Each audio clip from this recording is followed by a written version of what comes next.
बहुत समय पहले की बात है। एक नगर था जिसका नाम सृष्टिपुर था। ये नगर अत्यंत समृद्ध था। हर दिशा में खुशियों का आलम था। यहाँ किसी भी प्रकार की कोई कमी नहीं थी। इस नगर में एक व्यापारी रहता था जिसका नाम धनपत राय था, और वह भी बहुत धनी था। किंतु एक समय ऐसा आया जब नगर में भयंकर अकाल पड़ गया। उस अकाल के कारण नगर की स्थिति बहुत बुरी हो गई। यहाँ तक कि धनपत राय का व्यापार भी चौपट हो गया। धनपत राय का एक बेटा था जिसका नाम यशवर्धन था। वह करीब 22 वर्ष का था और अपने पिता के समान बुद्धिमान भी था। वह नगर में अपने पिता के व्यापार में सहायता करता था। एक दिन जब यशवर्धन घर आया तो उसने देखा कि उसके पिता चिंतित दिख रहे थे। यशवर्धन ने पिता की चिंता को महसूस किया और उनके पास जाकर धीमी आवाज में पूछा, पिताजी, आज आप इतने उदास क्यों हैं? धनपत राय ने उसे समझाने की कोशिश की। नहीं बेटा, ऐसी कोई बात नहीं है। यशवर्धन ने फिर कहा, नहीं पिताजी, कोई न कोई बात जरूर है। मुझे लग रहा है कि आप परेशान हैं। कृपया बताइए क्या हुआ है। धनपत राय कुछ कहने ही वाले थे कि तभी यशवर्धन की मां ने हस्तक्षेप किया और कहा, मैं बताती हूँ। पिछले 2 महीनों से अकाल के कारण हमारा व्यापार बुरी तरह प्रभावित हो रहा है और इसी वजह से तुम्हारे पिता चिंतित हैं। यशवर्धन ने आश्चर्य से कहा, क्या? लेकिन पिताजी, आपने मुझे पहले क्यों नहीं बताया? उसकी मां ने कहा, बेटा, बताने से क्या होता? अभी तुम जवान हो और तुम्हारे पिताजी बीमार रहते हैं, इसीलिए वे किसी दूसरे नगर जाकर व्यापार भी नहीं कर सकते। धनपत राय ने अपनी पत्नी से कहा, मैंने तुमसे कहा था कि तुम इसे मत बताओ, लेकिन तुमने फिर भी इसे बता दिया। यशवर्धन की मां ने जवाब दिया, तो बताइए जी, मैं क्या करती? आपको इस तरह चिंतित देखकर मुझे अच्छा नहीं लगता। अब आप यशवर्धन को अपने साथ बाहर व्यापार के लिए लेकर जाइए। यशवर्धन ने आश्चर्यचकित होकर कहा, लेकिन मां, मैं। उसकी मां ने कहा, बेटा, अब तुम्हें ही बाहर का व्यापार संभालना होगा। तुम्हारे पिता अब इस काम के योग्य नहीं है।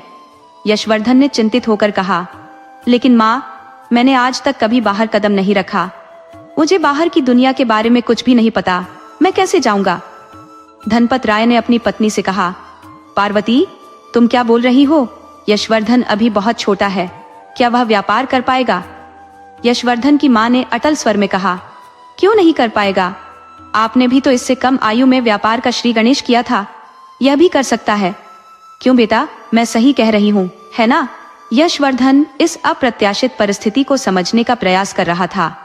उसने कभी भी अपने पिता के बिना घर से बाहर कदम नहीं रखा था और अब उसकी मां चाहती थी कि वह किसी अन्य नगर जाकर व्यापार संभाले।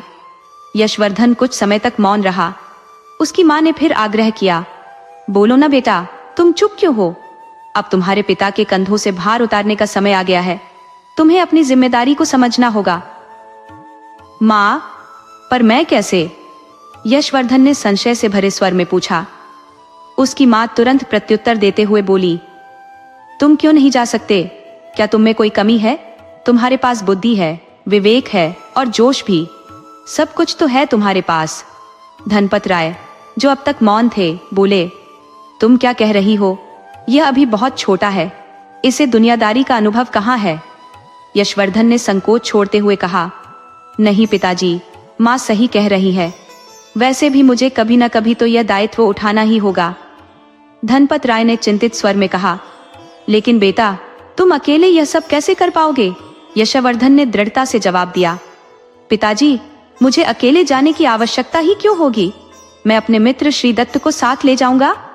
धनपत राय ने संदेह व्यक्त करते हुए कहा, लेकिन बेटा, वह तो ब्राह्मण का पुत्र है, वह भला तुम्हारे साथ क्यों जाएगा?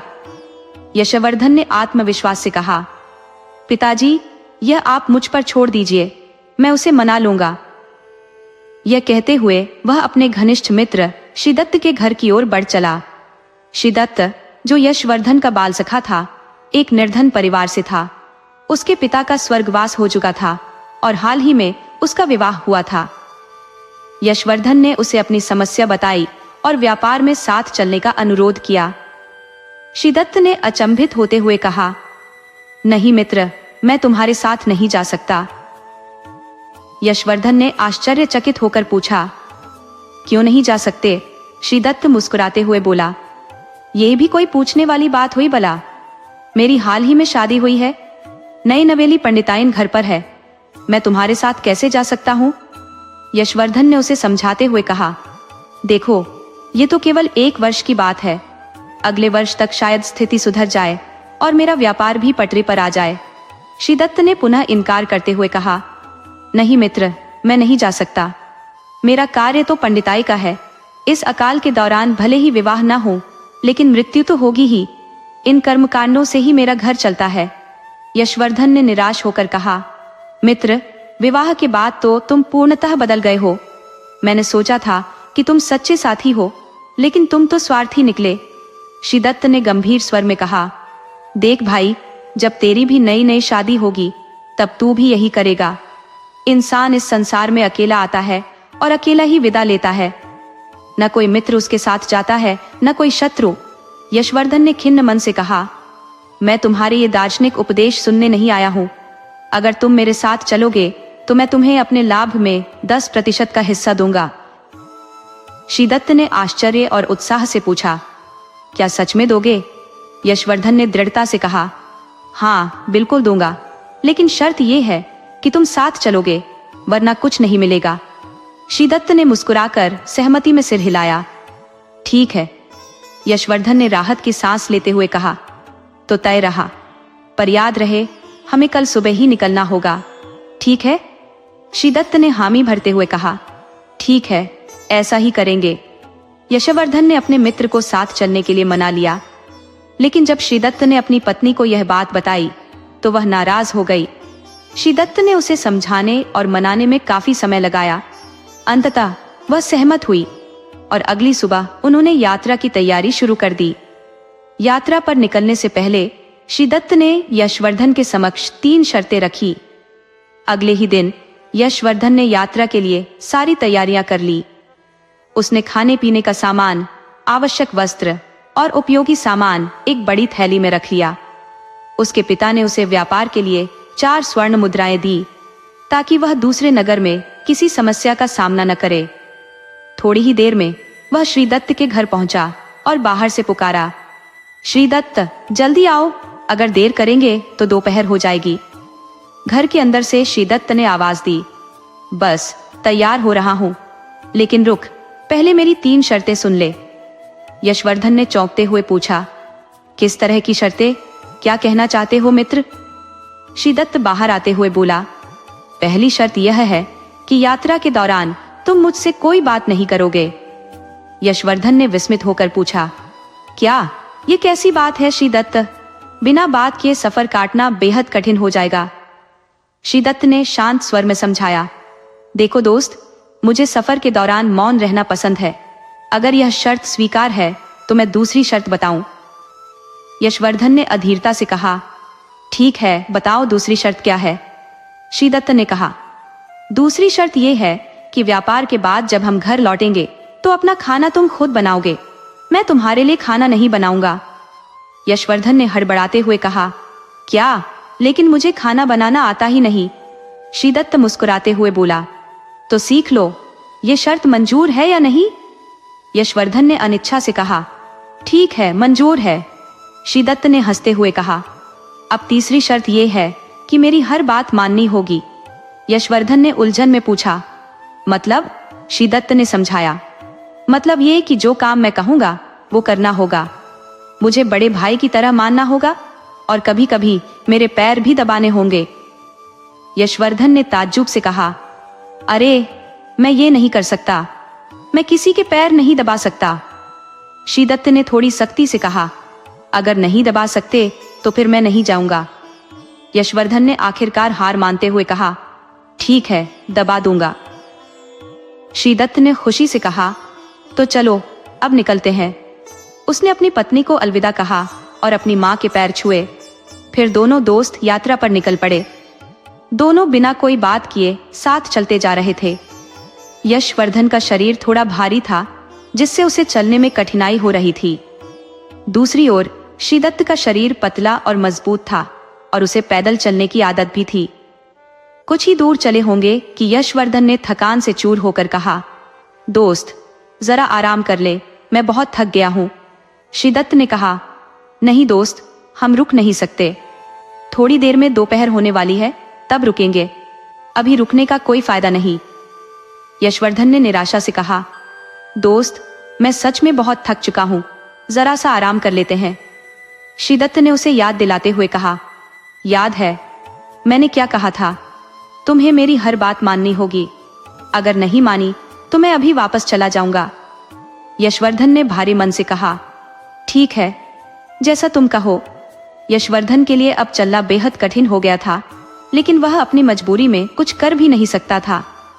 श्रीदत्त, जो ब्राह्मण का पुत्र था, यात्रा के दौरान अपनी पत्नी की याद में खो गया, परंतु उसके लिए 1 साल यशवर्धन के साथ बिताना अनिवार्य था। यह उसके भविष्य के आरामदायक जीवन का टिकट था, क्योंकि उसके पास सीमित आवश्यकताएं थी। यशवर्धन, जो कुछ ही देर में थकान से चूर हो गया था, श्रीदत्त को पुकार कर बोला, दोस्त, अगर तुम रुक नहीं सकते तो कम से कम मुझे कोई कहानी सुना दो। श्रीदत्त ने गंभीरता से कहा, नहीं, मैंने अपनी पहली शर्त में क्या कहा था, याद है ना? कोई बातचीत नहीं। यशवर्धन ने फिर से कहा, देखो दोस्त, ऐसे चुपचाप चलने में बहुत मुश्किल हो रही है। तुम कुछ सुनाओ, मुझे आसानी होगी। श्रीदत्त ने कठोरता से जवाब दिया, मैंने तुम्हें साफ साफ कहा था, मैं कोई कहानी नहीं सुनाऊंगा। क्या तुम्हें मेरी बात सुनाई नहीं देती? यशवर्धन ने समझौते की पेशकश करते हुए कहा, अगर मैं व्यापार के हिस्से में तुम्हें 20 की जगह 25% दूं, तब तो सुनाओगे? श्रीदत्त ने ठंडे स्वर में कहा, नहीं, फिर भी नहीं सुनाऊंगा। यशवर्धन हताश हो गया। ये क्या बात हुई दोस्त? श्रीदत्त ने सख्ती से कहा, यही बात है, अगर चलना है तो ऐसे ही चलो। यशवर्धन निराश होकर सोचने लगा कि उसका दोस्त इतना कठोर कैसे हो सकता है। अचानक उसे एक उपाय सूझा। उसने अपनी पतलून की जेब में हाथ डाला और मुस्कुराते हुए बोला, अच्छा दोस्त, अगर मैं तुम्हें एक सोने का सिक्का दूं, तो क्या तुम मेरा मनोरंजन करोगे? श्रीदत्त ने हैरानी से कहा, तुम मुझे क्या समझते हो? मैं भाड़ में नहीं लगता जो तुम्हारा मनोरंजन करूं? यशवर्धन ने सफाई देते हुए कहा, अरे नहीं, मेरा मतलब वैसा नहीं था। श्रीदत्त ने उसे चेतावनी देते हुए कहा, फिर क्या मतलब था? अगर चुपचाप चल सकते हो तो चलो, वरना मैं वापस चला जाऊंगा। यशवर्धन ने जल्दी से कहा, नहीं दोस्त, ऐसा मत करो, मैं तुम्हारी हर बात मानूंगा। वे दोनों बिना कुछ बोले फिर से चलने लगे। रास्ते में श्रीदत्त को फिर से अपनी पत्नी की याद आने लगी, जिससे वह थोड़ा उदास हो गया। उधर यशवर्धन थकान से परेशान होकर फिर से कहने लगा, श्रीदत्त, कोई कहानी सुना दो, अब मुझसे और नहीं चला जा रहा। श्रीदत्त ने हल्की मुस्कान के साथ कहा, ठीक है, सुनाऊंगा, लेकिन आज मुझे कोई कहानी याद नहीं आ रही। मैं सिर्फ एक छोटा सा कथन कह सकता हूँ, लेकिन वो कथन तुम्हारे सोने के सिक्के से भी कीमती है। यशवर्धन ने नाराज होकर कहा, क्या तुम पागल हो गए हो? इस सोने के सिक्के की कीमत जानते हो? इससे तुम्हारा परिवार पूरा साल भर पेट खा सकता है। श्रीदत्त ने कहा, अगर तुम्हें मेरा कथन सुनना है तो पहले सोने का सिक्का दो। यशवर्धन ने असमंजस में पड़कर कहा, ऐसा क्यों कर रहे हो दोस्त, सुना दो ना। श्रीदत्त ने अपने रुख पर कायम रहते हुए कहा, मैंने कहा ना, पहले सोने का सिक्का दो, फिर सुनाऊंगा।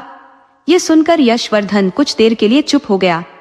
उसे एहसास हो गया कि बिना सिक्के के ब्राह्मण पुत्र उससे कुछ भी नहीं कहेगा। उसने अनमने मन से अपनी पतलून से सोने का सिक्का निकाला और श्रीदत्त की ओर बढ़ाते हुए बोला, ये लो, अब सुनाओ।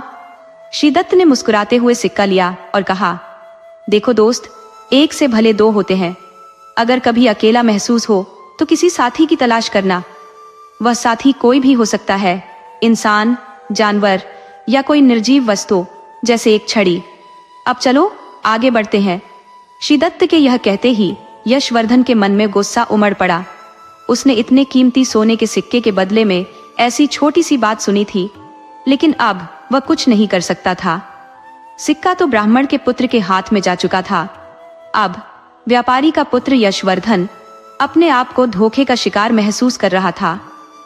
जैसे ही सोने का सिक्का ब्राह्मण के पुत्र श्रीदत्त के हाथ में आया, उसके मन में लालच की आग और भड़क उठी। यशवर्धन को श्रीदत्त पर बेहद गुस्सा आ रहा था, क्योंकि उसने कोई मनोरंजक कहानी सुनाने के बजाय एक मामूली सा कथन कह दिया।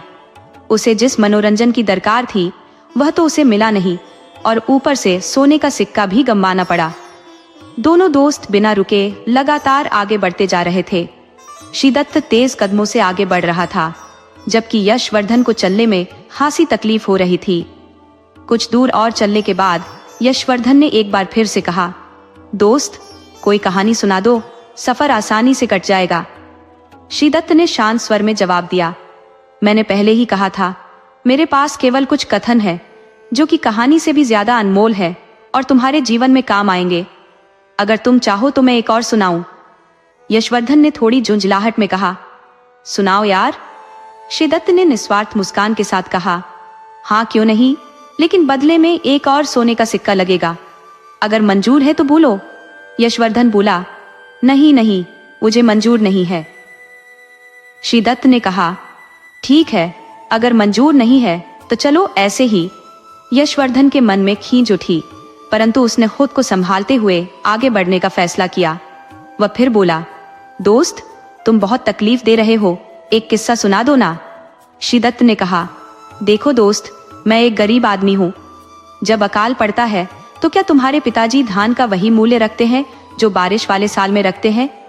यशवर्धन ने चौंक कर कहा, यह क्या बात हुई? तुम्हारी कहानी का हमारे व्यवसाय से क्या लेना देना है? श्रीदत्त ने समझाया, देखो दोस्त, जब तुम्हारे पिताजी अकाल वाले साल धान का मूल्य कम नहीं करते तो फिर मैं अपने कथनों का मूल्य कम क्यों करूं?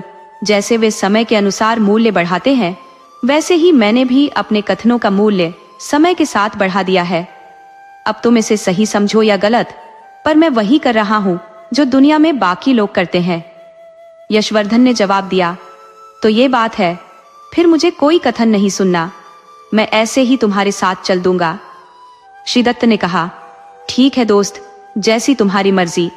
ऐसा कहकर श्रीदत्त ने अपने कदमों की रफ्तार और तेज कर दी। उसे मालूम था कि यशवर्धन जरूर उससे फिर कोई कथन या कहानी सुनाने को कहेगा। वे दोनों जैसे ही कुछ और दूर चले, यशवर्धन पीछे से आवाज लगाते हुए बोला, दोस्त, अब मुझे वो कथन सुना दो। श्रीदत्त ने कहा, हाँ जरूर सुनाऊंगा, लेकिन पहले वो सोने का सिक्का दो। यशवर्धन ने अनिच्छा से अपनी जेब से सोने का सिक्का निकाला और श्रीदत्त की ओर बढ़ाते हुए कहा, ये लो, अब तो सुना दो। श्रीदत्त ने सोने का सिक्का लेते हुए कहा, ठीक है, सुनो। जब तुम किसी अजनबी के घर मेहमान बनकर जाओ और वहां शाम का खाना परोसा जाए तो पहला निवाला खाने से पहले किसी कुत्ते या बिल्ली को खिला देना। यशवर्धन ने हैरानी से पूछा, ऐसा क्यों? श्रीदत्त ने कहा, शास्त्रों में कहा गया है कि पहला निवाला खुद खाने से पहले किसी जीव को खिलाना चाहिए, इससे पुण्य मिलता है। यशवर्धन ने खींचते हुए कहा, और तुमने इस बात के लिए मुझसे एक सोने का सिक्का ले लिया? श्रीदत्त ने गंभीरता से कहा, यशवर्धन, इस बात को भूलना मत। अभी यह बात तुम्हें छोटी लग रही है, लेकिन आगे चलकर शायद तुम्हारे काम आ जाए। चलो अब आगे बढ़ते हैं। यशवर्धन के मन में श्रीदत्त के प्रति गुस्सा उबल रहा था, पर वह कुछ कर नहीं सकता था। 2 बार वह पहले ही धोखा खा चुका था। थोड़ी दूर और बढ़ने के बाद यशवर्धन ने श्रीदत्त को फिर आवाज लगाते हुए कहा, दोस्त, अब मैं थक गया हूं, दोपहर भी होने वाली है, क्या हम थोड़ी देर के लिए रुक सकते हैं? श्रीदत्त ने दृढ़ता से कहा, नहीं दोस्त, हमें इस जंगल को पार करना है। रास्ते में एक घना जंगल आएगा जहां बहुत सारे जंगली जानवर रहते हैं। अगर हमने दिन में उस जंगल को पार नहीं किया तो हम मारे जा सकते हैं, इसलिए हम रुक नहीं सकते। यशवर्धन ने हताश होकर कहा, लेकिन दोस्त, मैं सचमुच थक चुका हूं। श्रीदत्त ने ठंडे स्वर में जवाब दिया, तो मैं क्या कर सकता हूं? इसका कोई उपाय मेरे पास नहीं है। यशवर्धन ने गुस्से में कहा, देखो दोस्त, तुमने मेरे पहले ही 2 सोने के सिक्के ले लिए, लेकिन बदले में तुमने सिर्फ 2 बेमतलब के कथन सुनाए हैं। अब कम से कम कोई अच्छी कहानी सुना दो। श्रीदत्त ने हंसते हुए कहा, नहीं दोस्त, आज मेरे पास कोई कहानी नहीं है। ये सुनकर यशवर्धन चुप हो गया और कुछ देर तक कोई शब्द नहीं बोला। लेकिन जब उसकी थकान हद से ज्यादा बढ़ गई तो उसने अपना एक और सोने का सिक्का निकाला और श्रीदत्त की ओर बढ़ाते हुए कहा, लो ये सिक्का, और अब कोई बड़ी कहानी सुना दो। इस बार कोई छोटा कथन नहीं, बल्कि एक अच्छी खासी कहानी होनी चाहिए। श्रीदत्त ने कहा, ठीक है, सुनो। हालांकि ये बड़ी या छोटी मैं नहीं जानता, लेकिन ये तुम्हारे बहुत काम आएगी। यशवर्धन ने कहा, ठीक है दोस्त, लेकिन सुनाओ तो सही। श्रीदत्त ने कहा, ठीक है, जब भी तुम किसी अनजान व्यक्ति के घर मेहमान बनकर ठहरो और तुम्हारा बिस्तर लगा दिया जाए, तो उस बिस्तर पर सोने से पहले उसे अच्छे से साफ कर लो और उसे झाड़कर विचार लेना। यशवर्धन ने पूछा, ऐसा क्यों? श्रीदत्त ने उत्तर दिया, क्योंकि जो तुम्हारा बिस्तर लगाएगा, हो सकता है कि वो गलती से कोई सुई या कांटा वहां छोड़ दे जो तुम्हें चोट पहुंचा सकता है। इसलिए बेहतर होगा कि तुम उसे खुद ही झाड़कर बिछा लो। अब चलो आगे बढ़ते हैं। यशवर्धन ने निराश स्वर में कहा, बस इतनी सी बात थी? श्रीदत्त ने कहा, हाँ, मैंने पहले ही कहा था कि मुझे कहानियां नहीं आती। चलो अब आगे बढ़ते हैं। श्रीदत्त ने यशवर्धन को एक और छोटा सा कथन सुना दिया जो उसके किसी काम का नहीं था। यशवर्धन निराश होकर उसके साथ चलते रहा। धीरे धीरे जब वे कुछ और दूर पहुंचे तो यशवर्धन की थकान और भी ज्यादा बढ़ गई। उसके कदम लड़खड़ाने लगे। वह कुछ ही कदम और चला कि उसने श्रीदत्त को पीछे से आवाज दी, रुको दोस्त, अब मैं बहुत थक गया हूं, थोड़ी देर के लिए रुक जाऊं। श्रीदत्त ने दृढ़ता से कहा, दोस्त, मैंने पहले ही कहा था कि हम रुक नहीं सकते। यशवर्धन ने फिर से कहा, ठीक है, तो कोई कहानी सुना दो। श्रीदत्त ने उत्तर दिया, कहानी नहीं, कथन सुना दूंगा। अगर सुनना है तो बोलो, लेकिन बदले में सोने का सिक्का देना होगा। यशवर्धन ने मना करते हुए कहा, नहीं, अब मेरे पास सिर्फ एक ही सोने का सिक्का बचा है। अगर वो भी दे दिया तो मैं व्यापार कैसे करूंगा? श्रीदत्त ने मुस्कुराते हुए कहा, ठीक है, आगे बढ़ते हैं। श्रीदत्त ने आगे बढ़ते हुए अपने चेहरे पर एक स्वार्थी मुस्कुराहट बिखेरी, क्योंकि उसे पता था कि यशवर्धन जरूर उससे कहानी सुनाने को कहेगा। जैसे ही वे कुछ कदम और चले, यशवर्धन ने श्रीदत्त को फिर से आवाज दी, ठीक है दोस्त, मुझे वो कथन सुना दो। यशवर्धन ने कहा, ये सिक्का मैं बाद में दे दूंगा, अभी तो कोई कथन या कहानी सुना दो। श्रीदत्त ने दृढ़ता से कहा, नहीं दोस्त, पहले सिक्का दो, उसके बाद ही सुनाऊंगा, वरना नहीं। यशवर्धन ने निराश स्वर में कहा, अच्छा, तो तुम्हें मुझ पर इतना भी भरोसा नहीं है? श्रीदत्त ने जवाब दिया, नहीं, ये दोस्ती की बात नहीं है, ये पेट और रोजी रोटी की बात है। अगर घोड़ा घास से दोस्ती करेगा तो खाएगा क्या? यह सुनकर यशवर्धन दुखी हो गया। उसने अनिच्छा से सोने का सिक्का निकाला और बेमन से श्रीदत्त को देते हुए कहा, ये लो और अब सुना दो। श्रीदत्त ने सिक्का अपनी जेब में डाल लिया। अब यशवर्धन के पास कोई सोने का सिक्का नहीं बचा था और उसके चेहरे पर एक गजब की मुस्कान थी। श्रीदत्त ने मुस्कुराते हुए कहा, ठीक है, सुनो, जब भी तुम्हें लगे कि तुम चारों ओर से मुसीबतों में घिर गए हो, तब हार मत मानना। उन परेशानियों से लड़ते रहना, क्योंकि समय बहुत बलवान होता है। क्या पता, जो आज तुम्हारा दुश्मन है वो वक्त आने पर तुम्हारा दोस्त बन जाए। इसीलिए हर इंसान को बिना हार माने कोशिश करनी चाहिए और जीतने का प्रयास करना चाहिए। इस दुनिया में कोई तुम्हारा सच्चा दोस्त या दुश्मन नहीं है, ये सब तुम्हारे व्यवहार पर निर्भर करता है। अगर तुमने मुश्किल वक्त में भी अपना आत्मविश्वास और हिम्मत बनाए रखी तो तुम जरूर कामयाब हो जाओगे। श्रीदत्त ने कहा, चलो अब मैं चलता हूँ। यशवर्धन ने आश्चर्य से पूछा, कहाँ? श्रीदत्त ने जवाब दिया, अपने घर। मैंने जो ज्ञान देना था वो दे दिया। अब मुझे अपनी पत्नी की बहुत याद आ रही है। तुम अपने रास्ते पर आगे बढ़ो। यशवर्धन ने तंज भरे लहजे में कहा, दोस्त, ये क्या बात हुई? तुमने मुझे धोखा दिया है। श्रीदत्त ने बेपरवाही से जवाब दिया, हाँ, हो सकता है कि मैंने धोखा दिया हो, लेकिन मैंने पहले ही कहा था कि इस दुनिया में न कोई दोस्त है न दुश्मन। तुम अकेले ही आए थे और अकेले ही जाओगे। सुनो, मैं तुम्हें एक बात मुफ्त में बताता हूँ। अगर तुम्हें जानना हो कि कौन स्वार्थी है और कौन नहीं, तो देखो कि बुरे वक्त में तुम्हें कौन बचाने के लिए पूरी दुनिया से लड़ने को तैयार है। ऐसा व्यक्ति कभी स्वार्थी नहीं हो सकता, इसलिए ऐसे इंसान का साथ कभी मत छोड़ना। अब मैं चलता हूँ, भगवान तुम्हारी मदद करेंगे। इतना कहकर श्रीदत्त ने यशवर्धन को विदा किया और अपने रास्ते पर निकल पड़ा। यशवर्धन मायूस और उदास हो गया। उसे अपने दोस्त से धोखा मिलने की उम्मीद नहीं थी, लेकिन अब वो कर भी क्या सकता था। वह अकेला धीरे धीरे जंगल की तरफ बढ़ने लगा। अंधेरा गहराने लगा था और उसकी बेचैनी भी बढ़ने लगी थी। उसे जल्दी से जल्दी उस जंगल को पार करना था, लेकिन थकान उसके शरीर पर हावी हो चुकी थी।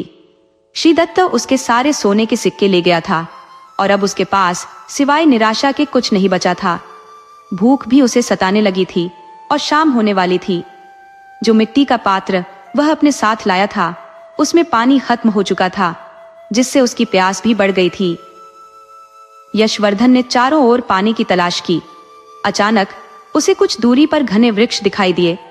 उसने सोचा कि वहां जरूर पानी होगा और वह उन वृक्षों की ओर बढ़ चला। जैसे ही वह उन वृक्षों के पास पहुंचा, उसने देखा कि वहां एक छोटा तालाब था, लेकिन उसमें बहुत कम पानी बचा था। वहां पर सूखे का प्रकोप था।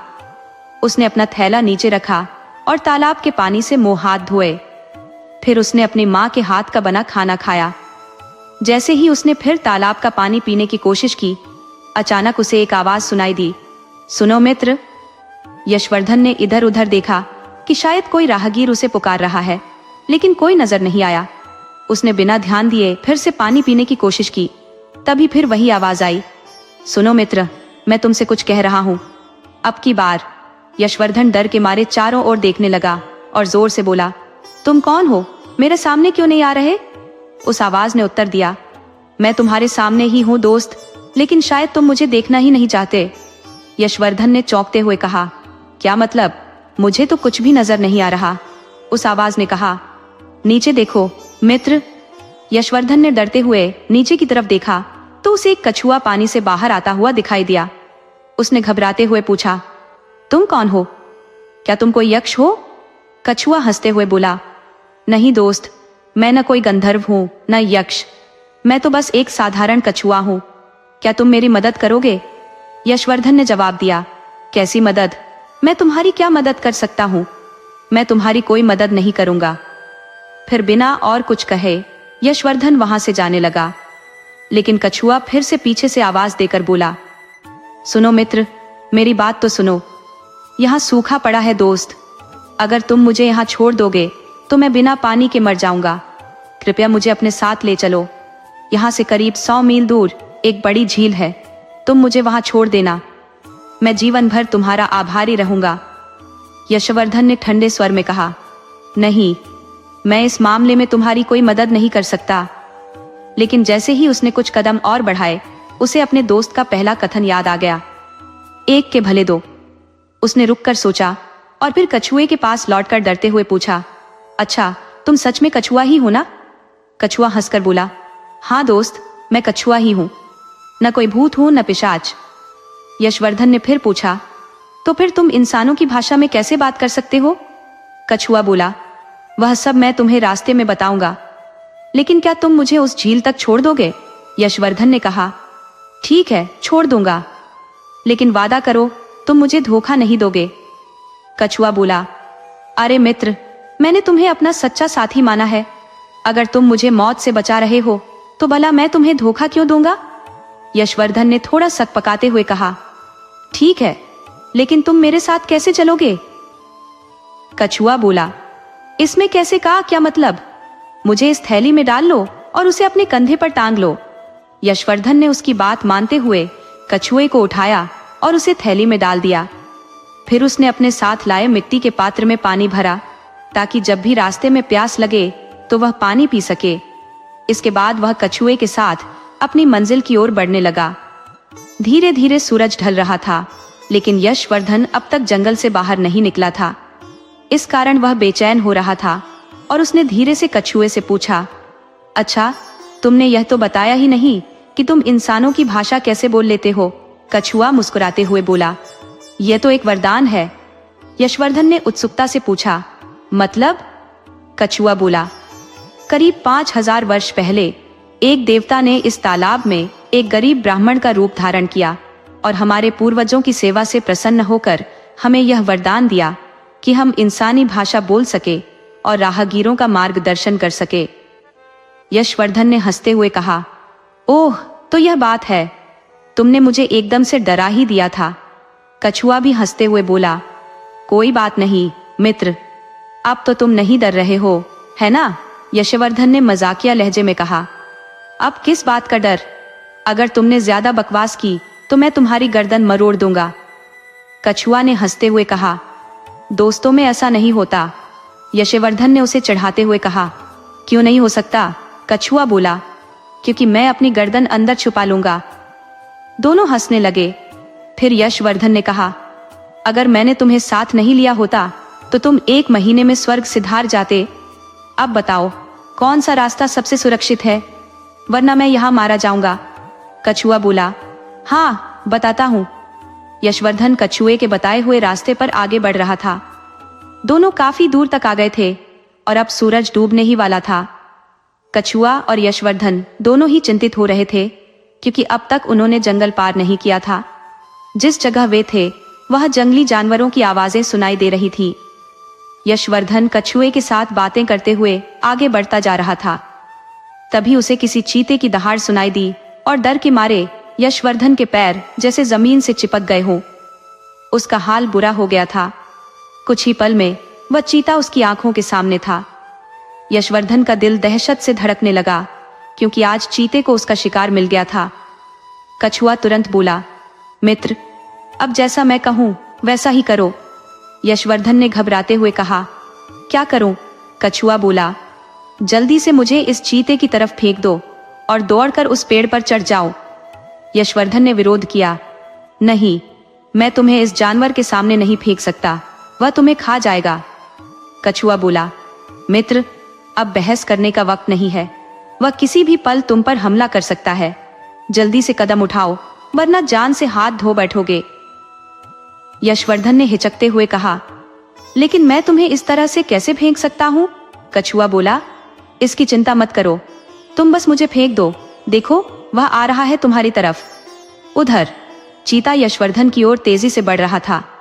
यशवर्धन ने डर के मारे पहले पेड़ की ओर देखा और फिर कछुए की ओर। वह कुछ समझ नहीं पा रहा था। तभी चीता तेजी से उसकी ओर दौड़ा। कछुए के कहे अनुसार यशवर्धन ने उसे चीते की तरफ फेंक दिया और खुद दौड़कर पेड़ पर चढ़ गया। चीता तेजी से कछुए की ओर बढ़ा और जैसे ही उसे खाने के लिए अपना मुंह खोला, कछुआ ने अपने मुंह और पैरों को अपने खोल के अंदर कर लिया।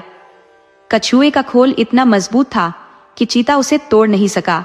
उसने उसे पलटने की भी कोशिश की, लेकिन वह इसमें भी असफल रहा। कई देर की कड़ी मेहनत के बावजूद वह शिकारी चीता कछुए को खा नहीं सका। निराश होकर उसने वहां से रुखसत कर लिया। व्यापारी का पुत्र पेड़ से नीचे उतर आया। उसने कछुए को आवाज दी और उसे उठाकर अपने सीने से लगा लिया। आंसुओं से भरी आंखों से उसने कहा, मित्र, आज अगर तुम नहीं होते तो मैं मर ही जाता। कछुआ मुस्कुराते हुए बोला, अच्छा मित्र, अगर तुम इस जंगल में नहीं आते तो मैं भी उस तालाब में भूख और प्यास से तड़प कर मर जाता। यशवर्धन ने हंसते हुए कहा, तो तुम मेरी जान बचाने का श्रेय नहीं लोगे? कछुए ने विनम्रता से कहा, कैसे ले लूं? वैसे भी मित्र शब्द का अर्थ ही तो देने वाला होता है। चलो अब जल्दी करो, नहीं तो कोई और मुसीबत आ जाएगी। कछुए की बात पर दोनों जोर से हंसने लगे और वे घने पेड़ों के बीच से होते हुए आगे बढ़े। जल्द ही अंधेरा छा गया, इसलिए उन्होंने बरगद के पेड़ के ऊपर रुकना बेहतर समझा।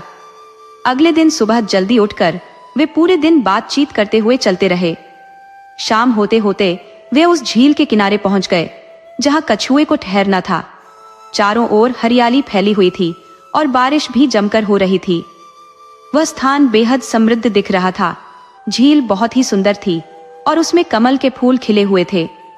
व्यापारी के पुत्र ने उदासी भरे मन से कछुए को नीचे उतारते हुए कहा, चलो मित्र, अब तुम यहीं रह सकते हो, मुझे अब आगे जाना होगा। कछुए ने भी उदास होकर कहा, यह तो मुझे पता था दोस्त कि अब हमें अलग होना पड़ेगा, लेकिन मैं तुम्हें कुछ देना चाहता हूँ। यशवर्धन ने पूछा, क्या? कछुआ बोला, इसके लिए थोड़ा इंतजार करना होगा। तुम थोड़ी देर विश्राम करो, मैं तुम्हारे लिए कुछ लेकर आता हूँ। यशवर्धन ने सहमति में सिर हिलाया। कछुआ झील के भीतर चला गया और जब यशवर्धन थोड़ा विश्राम कर चुका था, तब कछुआ झील के अंदर से बाहर आया। उसके मुंह में कुछ सफेद चमकदार वस्तुएं थी। जब व्यापारी का पुत्र कछुए के पास पहुंचा तो कछुए ने मुंह खोलकर बाहर 5 मोती उगले। यशवर्धन ने आश्चर्य से उन मोतियों को देखा। कछुआ बोला, क्या हुआ मित्र? ये मोती हैं जो तुम्हारे 4 सोने की मोहरों से भी अधिक कीमती हैं।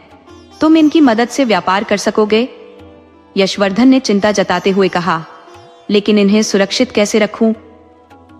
कछुआ बोला, यहाँ से 5 किलोमीटर दूर एक गांव है। वह गांव सभ्य लोगों का नहीं है, लेकिन वहीं एक ठग का घर है। गांव के भीतर या बाहर कहीं भी तुम्हें यह ठग मिल सकता है। वह किसी भी हद तक जा सकता है तुम्हारे मोती छीनने के लिए, इसलिए इन्हें किसी भी तरह से सुरक्षित रखना होगा। यशवर्धन ने पूछा, लेकिन कैसे? कछुआ सुझाव देते हुए बोला, एक काम करो, अपनी जगह पर एक चीरा लगा लो और इन मोतियों को भीतर रखकर पट्टी बांध लो। यशवर्धन ने कछुए की बात मानते हुए अपनी जगह पर चीरा लगाया। थोड़ा रक्त भी बहा, लेकिन किसी भी तरह उस ठग परिवार से बचना जरूरी था। इसके बाद यशवर्धन ने कछुए को अलविदा कहा और उसकी आगे की यात्रा के लिए शुभकामनाएं दी।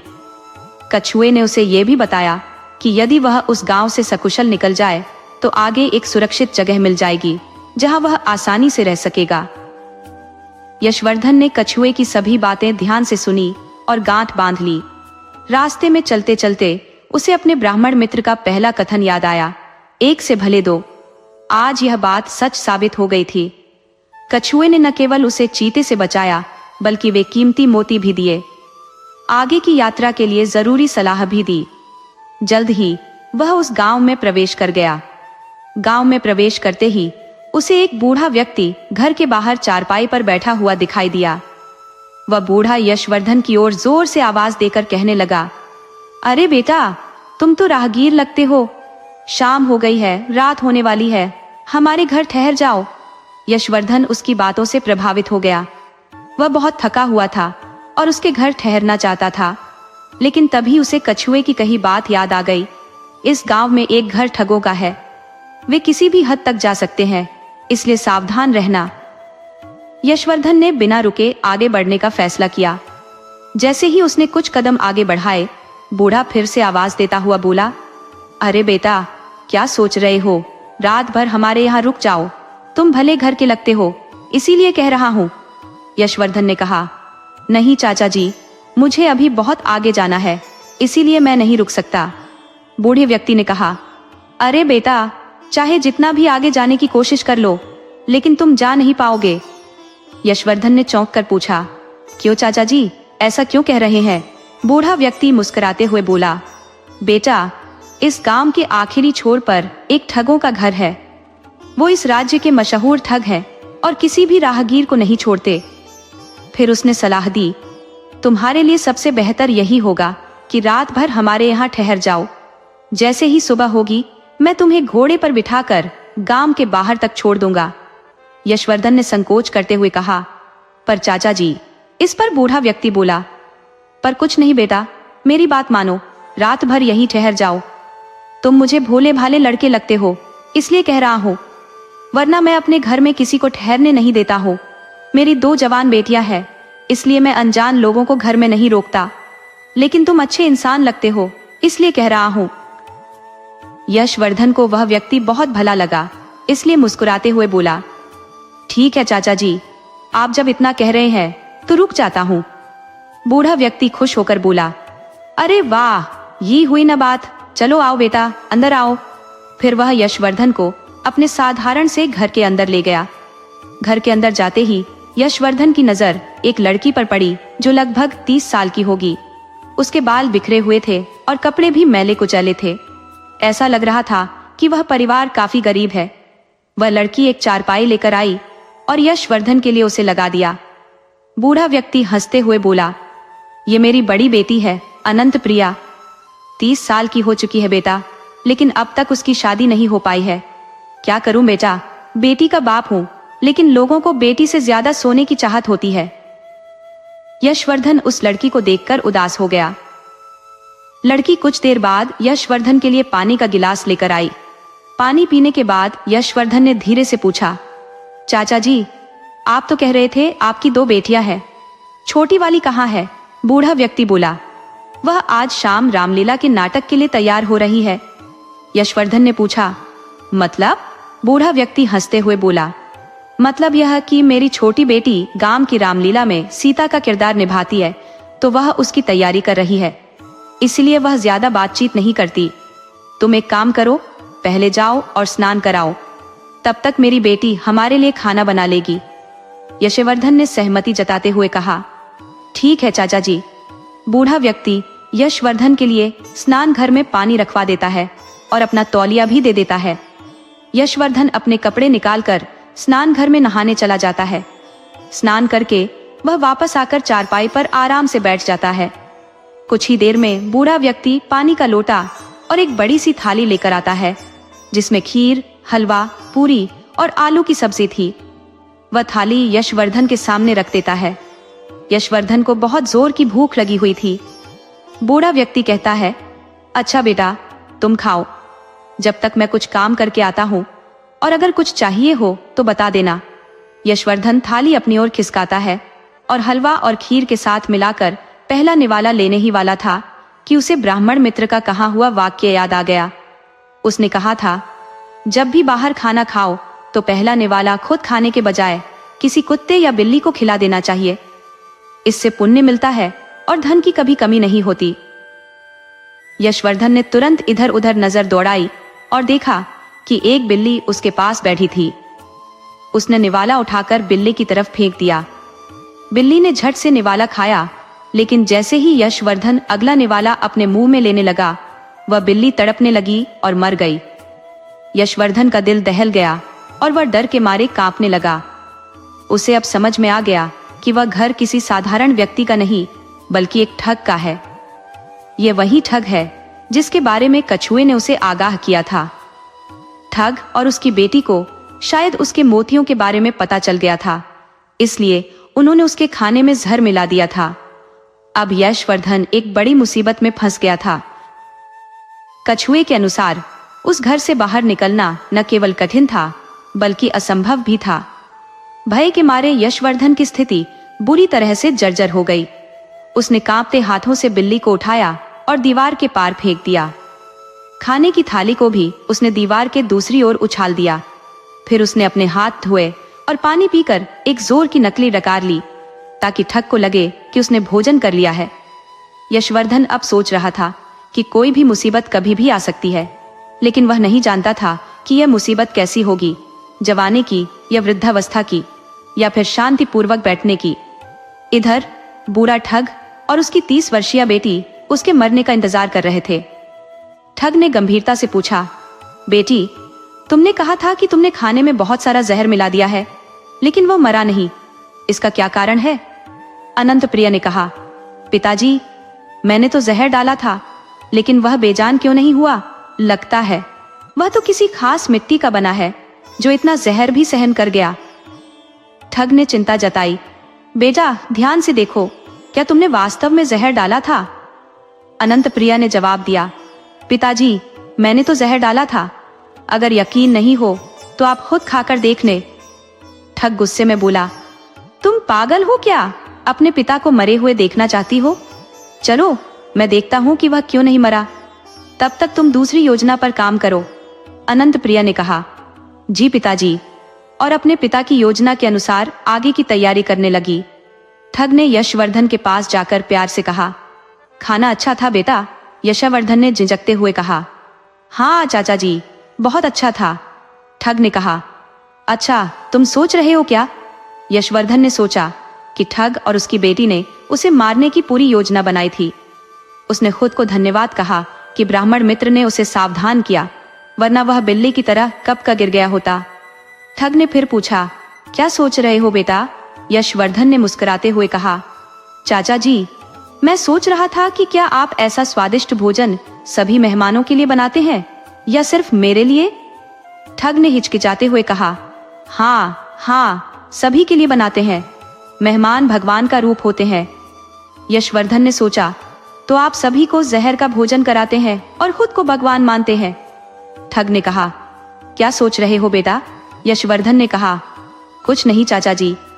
ठग ने कहा, आओ बेटा, तुम्हें थकावट महसूस हो रही होगी, मैंने तुम्हारा बिस्तर लगा दिया है, कमरे में जाकर सो जाओ। यशवर्धन ने झूठी मुस्कान के साथ कहा, ठीक है चाचा जी। धीरे धीरे वह कमरे की ओर बढ़ा। उसके मन में अनेकों सवाल थे, लेकिन उनके उत्तर न थे। उसे पता नहीं था कि वह इतनी बुरी स्थिति में फंस गया है। कमरे में जाकर उसने दरवाजा बंद कर लिया ताकि बाहर से कोई अंदर न आ सके। उसने बिस्तर की ओर बढ़ते हुए सोचा कि क्या ठग और उसकी बेटियों ने बिस्तर के नीचे कोई चुड़ैल रखी होगी। लेकिन अगले पल उसने सोचा कि उसकी बेटी किसी चुड़ैल से कम नहीं है, जो पैसे के लिए एक सुंदर युवक को मारने पर उतारू हो गई है। यही कारण है कि उसकी शादी नहीं हुई है। उसके दिमाग में अनेकों सवाल थे, जैसे वह बलि का बकरा बनेगा या जीवित बचेगा। इसका उत्तर भगवान के पास था। थका हुआ महसूस करते हुए उसने बिस्तर पर लेटकर अपने भविष्य की योजना बनाने का विचार किया। अचानक यशवर्धन को ब्राह्मण पुत्र का तीसरा उपदेश याद आ गया, जिसमें कहा गया था कि जब किसी अजनबी के घर मेहमान बनकर जाओ और रात को सोने जाओ तो बिस्तर को ठीक से समेटकर वापस बिछाना चाहिए। यशवर्धन ने बिस्तर पर नजर डाली और चौंक गया। बिस्तर मचान पर रखा हुआ था, जो लकड़ी की बजाय कच्चे धागों से बुना गया था। नीचे एक तलघर था, जो उस कमरे से लगभग 20 फीट गहरा था। तलघर में एक बड़ी तेल की कढ़ाई चढ़ाई गई थी, जिसमें तेल गर्म हो रहा था। आग की लपटें और तेल की गर्मी को ऊपर तक महसूस किया जा सकता था। यशवर्धन का शरीर कांपने लगा, क्योंकि उसकी मौत की पूरी तैयारी की गई थी। कच्चे धागों से बने मचान पर सुंदर बिस्तर सजाया गया था, ताकि किसी को शक न हो। बिस्तर के वजन से धागे टूट जाते और बिस्तर सहित वह कढ़ाई में गिर जाता, जिसमें उबलता तेल था, और उसकी मृत्यु सुनिश्चित हो जाती। लेकिन ब्राह्मण के उपदेश ने उसे बचा लिया। उसने पसीना पोंछा और बिस्तर को उसी तरह से बिछा दिया जैसे पहले था। अब वह गहरे निराशा के अंधकार में डूब गया था। उसे पता था कि ठग के घर से बाहर निकलना सिर्फ कठिन ही नहीं बल्कि असंभव था, लेकिन उसे किसी भी तरह वहां से बाहर निकलना था। उसने चारों ओर नजर दौड़ाई। एक खिड़की दिखाई दी, लेकिन जब उसने खिड़की खोली तो पाया कि घर जमीन से कम 20 फीट ऊपर बना था। वहां तक पहुंचना बहुत कठिन था। निराश होकर उसने खिड़की को फिर से बंद कर दिया। वहीं कुछ समय बीत जाने के बाद भी जब यशवर्धन कढ़ाई में नहीं गिरा, तो ठग और उसकी बेटी रूपवती के कमरे में गए। रूपवती अपने बाल संवार रही थी। वह बेहद सुंदर थी और उसकी खूबसूरती के बावजूद वह अपने काम में बहुत दक्ष थी। ठग परिवार की यह सबसे कुशल ठगनी थी, जो जितनी सुंदर थी उतनी ही निर्दयी भी थी। कितने ही निर्दोष लोगों की उसने जान ली थी।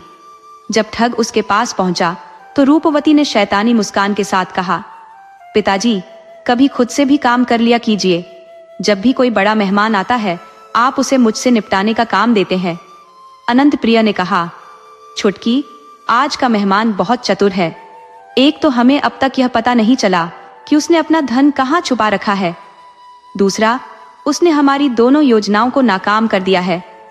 रूपवती ने कहा, ठीक है, मैं जाती हूँ।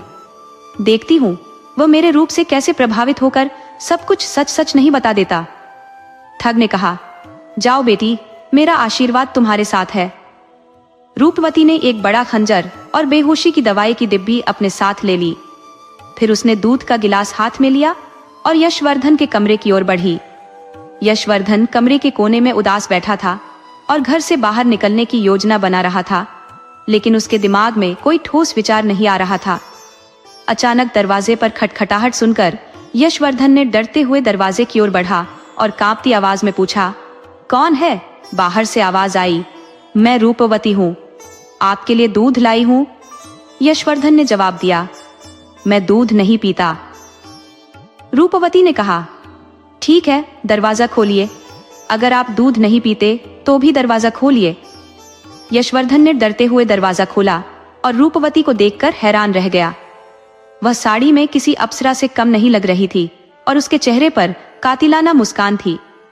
रूपवती ने दरवाजा बंद किया और मुस्कुराते हुए कहा, आप अब तक सोए नहीं? मेरी बहन ने आपके लिए कितना सुंदर बिस्तर सजाया है।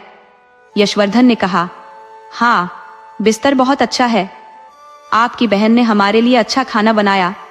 अगर बिल्ली मेरे पास ना होती तो मैं कब का गिर चुका होता। अगर मैंने बिस्तर को झाड़ा नहीं होता तो मैं अब तक तेल में तला गया होता। रूपवती ने कहा, अच्छा, लेकिन चिंता मत कीजिए, मैं मेरी बहन और पिताजी की तरह नहीं हूं। यशवर्धन ने कहा, तुम इतनी खतरनाक हो कि मुझे अब शक है कि तुम दूध में जहर मिलाकर लाई हो। रूपवती ने जवाब दिया, ऐसा कुछ नहीं है, मैं सच बोल रही हूँ, इस दूध में कोई जहर नहीं है। यशवर्धन ने कहा, मैं इसका कैसे यकीन कर सकता हूँ। रूपवती बोली, ठीक है, मैं एक घूंट पीकर दिखाऊंगी, तब तुम्हें विश्वास हो जाएगा। यशवर्धन ने कहा, हाँ, पीकर बताओ। रूपवती ने दूध के गिलास से एक घूंट पिया। यशवर्धन ने उसे ध्यानपूर्वक देखा और जब उसे यकीन हुआ कि दूध में कोई जहर नहीं है तो उसने जल्दी से गिलास छीन लिया और पूरा दूध एक ही बार में पी गया। यशवर्धन ने पूछा, तुम ये दूध क्यों लाई हो? मुझे भूख लगी है, एक और गिलास लाती तो तुम्हारी बड़ी मेहरबानी होती। रूपवती ने शैतानी मुस्कान बिखेरते हुए कहा, अच्छा, लेकिन मैं यहाँ दूध देने नहीं बल्कि एक महत्वपूर्ण बात करने आई हूँ। यशवर्धन ने पूछा, क्या बात है?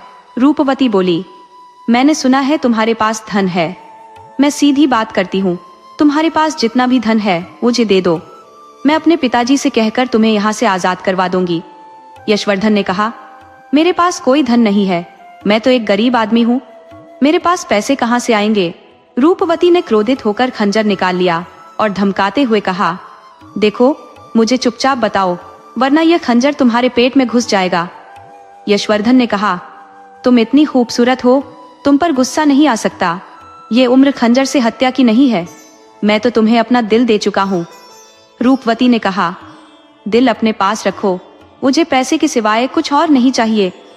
फालतू की चीजें मुझे पसंद नहीं, चुपचाप धन निकालो वरना मैं तुम्हें जान से मार दूंगी। यशवर्धन ने कहा, तुम्हें मार देने से तुम खुश नहीं रहोगी, क्योंकि मरने के बाद भी तुम्हारे दिल में यही दुख रहेगा कि तुमने एक गरीब आदमी की जान ले ली। रूपवती ने कहा, मतलब तुम्हें मारने से मैं खुश क्यों नहीं रहूंगी? यशवर्धन ने जवाब दिया, क्योंकि मैं एक निर्दोष आदमी हूं और तुम्हें इस पर पछतावा होगा। रूपवती ने कहा, जल्दी बोलो वरना मैं तुम्हारे पेट में खंजर घुसा दूंगी। यशवर्धन ने गोलमोल बातें करते हुए कहा, देखो, मैं एक खूबसूरत लड़का हूं, अगर तुमने मुझे छोड़ दिया तो तुम्हारा दिल सुकून पाएगा, वरना तुम पूरी जिंदगी पछताओगी। रूपवती ने कहा, चुप रहो, मुझे किसी से कुछ नहीं लेना देना, लेकिन अगर तुम यकीन नहीं करते तो बिस्तर के नीचे बने तलघर में जाकर देख लो, वहां कितने नर कंकाल पड़े हैं। अगर तुमने मुझे अपने धन के बारे में नहीं बताया तो तुम भी उन कंकालों में शामिल हो जाओगे। यशवर्धन ने महसूस किया कि रूपवती जितनी सुंदर लग रही थी उतनी साधारण नहीं थी। उसे अचानक अपने ब्राह्मण दोस्त का चौथा उपदेश याद आ गया, जिसमें कहा गया था कि जब तुम किसी बुरी स्थिति में फंसे हो तो उस स्थिति से बाहर निकलने के सभी उपाय अपनाओ। यशवर्धन ने कहा, रुको, मैंने तुम्हें कहा है, अगर तुमने मुझे मारा तो तुम पछताओगी, बिल्कुल उसी राम प्रताप की तरह। रूपवती ने पूछा, राम प्रताप कौन है? यशवर्धन ने कहा, बताता हूं। रूपवती ने कहा, जल्दी बताओ वरना खंजर तुम्हारे पेट में घुसा दूंगी। यशवर्धन ने कहा, एक बार एक आदमी था जिसका नाम राम प्रताप था। वह बहुत गरीब था और उसने विदेश जाकर काम करने का निश्चय किया। इसीलिए उसने अपने 10 साल के बेटे और पत्नी को अकेला छोड़कर विदेश चला गया। रूपवती ने कहा, फिर क्या हुआ, जल्दी बताओ। यशवर्धन ने कहा, राम प्रताप ने वहां बहुत मेहनत की लेकिन धन इकट्ठा करने में सफल नहीं हुआ। एक बार उसने अपनी पत्नी और बेटे के लिए मिठाई का डिब्बा अपने मित्र के हाथ भेजा ताकि वे दान इकट्ठा कर सके। रूपवती ने पूछा, फिर क्या हुआ? यशवर्धन ने उत्तर दिया, फिर उसका मित्र उसके गांव आया और मिठाई का डिब्बा उसकी पत्नी को सौंप दिया। जब राम प्रताप की पत्नी ने डिब्बा खोला तो वह चकित रह गई। रूपवती ने पूछा, डिब्बे में ऐसा क्या था? यशवर्धन ने कहा, डिब्बे में हीरे और मोती भरे हुए थे। रूपवती ने आश्चर्य व्यक्त करते हुए पूछा, ऐसा कैसे? मिठाई का डिब्बा भेजा गया था, उसमें हीरे मोती कैसे आ गए? यशवर्धन ने कहा, सही कहा, उसने मिठाई भेजी थी, लेकिन उसके मित्र ने उसकी ईमानदारी और कर्तव्य परायणता से प्रभावित होकर मिठाई को हीरे और जवाहरातों में बदल दिया। रूपवती ने कहा, वाह, यह तो अद्भुत है। फिर क्या हुआ? यशवर्धन ने कहा, फिर राम प्रताप की पत्नी ने घर में निर्माण कार्य शुरू करवा दिया और उसका घर गांव की सबसे अमीर हवेली बन गई। लेकिन राम प्रताप को इस बारे में कोई जानकारी नहीं मिली। जब वह 5 साल बाद लौटा तो रात हो चुकी थी। उसने जब झोपड़ी की जगह हवेली देखी तो उसे विश्वास नहीं हुआ और वह कुछ पल के लिए क्रोधित हो गया। रूपवती ने पूछा। उसे खुश होना चाहिए था, तो फिर उसने ऐसा क्यों किया? यशवर्धन ने कहा। वह खुश नहीं हुआ क्योंकि उसे अपनी पत्नी पर शक हुआ। उसे लगा कि इतनी बड़ी हवेली बनने के लिए इतना पैसा विदेश से नहीं आ सकता। हवेली के अंदर जाकर उसने अपनी पत्नी को एक जवान पुरुष के साथ सोते हुए देखा, जिससे वह और भी गुस्से में आग बबूला हो गया। रूपवती ने पूछा, फिर? यशवर्धन ने कहा। राम प्रताप ने पास की दीवार से तलवार उठाई और सोते हुए युवक को मौत के घाट उतार दिया। युवक की चीख सुनकर उसकी पत्नी जाग गई और उसे देखकर चौंक गई। उसने कांपती आवाज में पूछा, यह तुमने क्या किया? राम प्रताप ने कहा, वही जो मुझे करना चाहिए था। लक्ष्मी ने मेरे पीछे किसी पराये मर्द के साथ समय बिताया, यही कारण था कि हवेली बनी। बताओ वह कौन था? उसकी पत्नी ने चीखते हुए कहा, हे भगवान, वह तो हमारा इकलौता बेटा सोमवीर था। तुमने मेरे बेटे को मार दिया। यशवर्धन ने आगे कहा। राम प्रताप को गहरा आघात लगा और उसने अपनी पत्नी को भी मरते हुए देखा। उसकी पत्नी ने सदमे में अपनी जान गंवा दी। राम प्रताप ने दुखी होकर कहा, हे राम, यह बहुत गलत हुआ। यशवर्धन ने कहा, देखो, राम प्रताप का पूरा परिवार उजड़ गया क्योंकि उन्होंने बिना सोचे समझे अपने बेटे की जान ले ली। क्रोध हमारी बुद्धि को नष्ट कर देता है, इसलिए हमेशा सोच समझकर काम करो। मैं तुम्हें बार बार कह रहा हूं, अगर तुमने मुझे मारा तो तुम्हें कुछ भी हासिल नहीं होगा। तुम भी राम प्रताप की तरह पछताओगी। रूपवती ने गुस्से में यशवर्धन के पेट पर खंजर का नोक लगाते हुए कहा, बात का विषय मत बदलो, चुपचाप धन के बारे में बताओ, वरना यह खंजर तुम्हारे सीने में घुस जाएगा। जल्दी बताओ। यशवर्धन ने कहा, अरे ठहर जाओ, शांत हो जाओ। यशवर्धन ने ठगनी को अपनी बातों में उलझाने की कोशिश की, लेकिन वह इतनी आसानी से नहीं पसीजी। उसने मौके का फायदा उठाकर अपने तरकश से चालें चलनी शुरू की। रात का दूसरा पहर शुरू हो चुका था और यशवर्धन को किसी भी तरह से वहां से निकलना था। रूपवती ने एक बार फिर गुस्से में कहा, तुम धन का पता बताते हो या नहीं? यशवर्धन ने कहा, मैंने तुम्हें कितनी बार कहा है, मेरे पास कोई पैसा नहीं है। अगर तुमने मुझे मारा तो तुम पछताओगी। मेरी हत्या के बाद तुम्हें कुछ भी नहीं मिलेगा। मैं बार बार यही कह रहा हूं, लेकिन तुम मेरी बात मान नहीं रही हो। रूपवती ने कहा, चुप रहो और धन का पता बताओ, वरना मैं तुम्हें मार दूंगी। यशवर्धन ने कहा, तुम्हें मारने से क्या हासिल होगा? अगर चाहो तो मुझसे विवाह कर सकती हो, तुम तो बहुत ही खूबसूरत हो।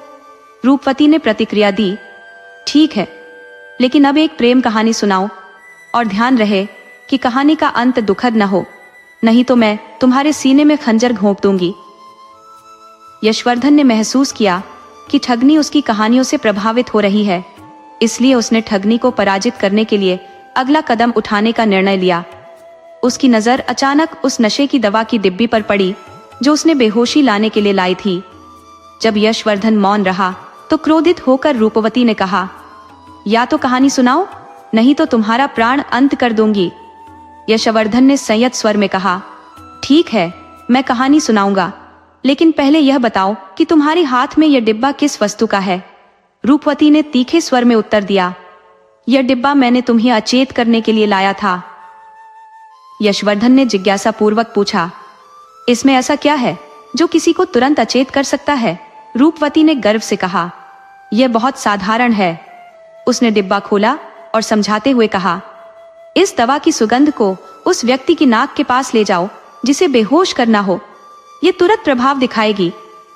यशवर्धन ने चतुराई से कहा, रुको, तुम्हें भी इसके प्रभाव का अनुभव करना चाहिए। रूपवती ने अनजाने में दवा की सुगंध ली और तत्काल अचेत हो गई। यशवर्धन ने मुस्कुराते हुए कहा, वाह, तुम तो शीघ्र ही गहरी निद्रा में चली गई। अब उसके पास समय कम था क्योंकि रात का चौथा प्रहर प्रारंभ होने वाला था। वह रस्सी खोजने में जुट गया। इस बीच रूपवती की बड़ी बहन अनंत प्रिया की नींद खुल गई। उसने बाहर आकर यशवर्धन को खोजने का प्रयास किया। यशवर्धन ने रस्सी ढूंढ ली थी, लेकिन अनंत प्रिया के कमरे से बाहर आने पर उसकी धड़कनें तीव्र हो गईं। अनंत प्रिया ने यशवर्धन के पदचाप सुने और उसकी दिशा में बढ़ी। यशवर्धन शीघ्र अंधेरे कोने में छिप गया। जब अनंत प्रिया ने पुकारा तो यशवर्धन ने साहस बटोरकर दवा की डिब्बी खोली और उसकी नाक के पास ले गया। वह भी तत्काल अचेत हो गई। यशवर्धन ने संतोषपूर्वक अनंत प्रिया को भी निष्क्रिय किया। फिर रस्सी को उठाकर कमरे में प्रवेश किया। उसने रस्सी को चारपाई से बांधा, अपना सामान संभाला और खिड़की से बाहर कूदते हुए मुस्कुराकर कहा, अलविदा ठगनी, तुम्हें मात देने का आनंद अविस्मरणीय है। इसके बाद वह अस्तबल गया और एक दुर्बल घोड़े को निकालकर उस पर सवार हो गया। फिर उज्जैन की ओर प्रस्थान किया। जब रूपवती और उसके परिवार को ज्ञात हुआ कि वह युवक भाग निकला है, तो वे अपनी मूर्खता पर क्रोधित हुए।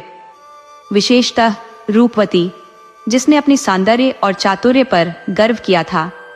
एक व्यापारी के पुत्र ने उसकी सारी योजनाओं को विफल कर दिया था। उज्जैन पहुंचकर यशवर्धन ने अपने व्यापार की नींव रखी और एक व्यापारी की पुत्री से विवाह किया।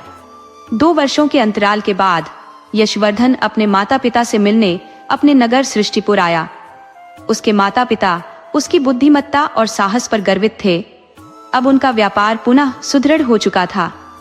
यशवर्धन ने यह सिद्ध किया कि धैर्य और विवेक के साथ अत्यंत जटिल परिस्थितियों में भी विजय प्राप्त की जा सकती है।